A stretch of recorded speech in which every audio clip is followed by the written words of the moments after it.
നമസ്കാരം. കൂത്താട്ടോളം വിഷനിലേക്ക് സ്വാഗതം. കൂത്താട്ടോളം നഗരസഭ കൃഷിഭവന്റെ നേതൃത്വത്തിൽ പച്ചക്കറി തൈകളുടെ വിതരണം കൂത്താട്ടോളം മുനിസിപ്പൽ ചെയർപേഴ്സൺ വിജയ ശിവൻ നിർവഹിച്ചു. കൂത്താട്ടോളം നഗരസഭ കൃഷിഭവന്റെ ആഭിമുഖ്യത്തിൽ ഇന്ന് പച്ചക്കറി തൈകളുടെ വിതരണം ആരംഭിക്കുകയാണ്.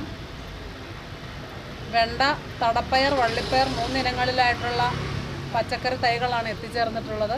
3000-ഓളം തൈകളാണ് എത്തിയിട്ടുള്ളത്. നമ്മുടെ നാട്ടിൽ നല്ല മഴയും കാലാവസ്ഥയുമുള്ള ഈ സമയത്ത് ഈ തൈകൾ വെച്ച് പിടിപ്പിച്ച് നമ്മുടെ നാടിനെ നല്ല വിഷമയമല്ലാത്ത പച്ചക്കറികൾ വിളയിച്ചെടുത്ത് എല്ലാവർക്കും ആരോഗ്യകരമായൊരു ഭക്ഷണം ഉണ്ടാക്കി നൽകാൻ നമ്മുടെ നാട്ടിലുള്ള ജനങ്ങൾക്ക് സാധിക്കട്ടെ എന്ന് ആശംസിക്കുന്നു.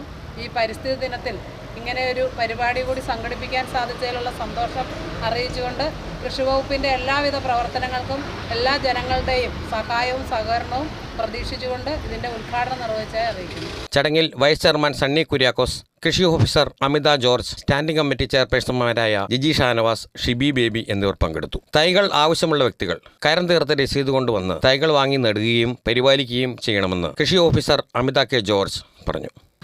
കൃഷിഭവനിൽ 3000-ഓളം പച്ചക്കറി തൈകൾ സൗജന്യ വിതരണത്തിനായി എത്തിയിട്ടുണ്ട്. ലോക പരിസ്ഥിതി ദിനത്തോടനുബന്ധിച്ചാണ് നമ്മൾ ഈ തൈകൾ വിതരണം ചെയ്യുന്നത്. വെണ്ട, തടപ്പയർ, വള്ളിപ്പയർ എന്നീ ഇനങ്ങളാണ് ഇപ്പോൾ വിതരണത്തിനായി എത്തിയിട്ടുള്ളത്. കരമടച്ച രസീത് ലഭ്യമാക്കണം. ഈ വർഷത്തെയോ കഴിഞ്ഞ വർഷത്തെയോ ഏതായാലും കുഴപ്പമില്ല, നമ്മൾ സർവേ നമ്പർ രേഖപ്പെടുത്തിയിട്ട് തിരിച്ചു നൽകുന്നതാണ്. കരമടച്ച രസീതുമായി എത്രയും പെട്ടെന്ന് കൃഷിഭവനിൽ വന്ന് തൈകൾ വാങ്ങിക്കുകയും നടുകയും പരിപാലിക്കുകയും ചെയ്യുക. എല്ലാവർക്കും ലോക പരിസ്ഥിതി ദിന ആശംസകൾ.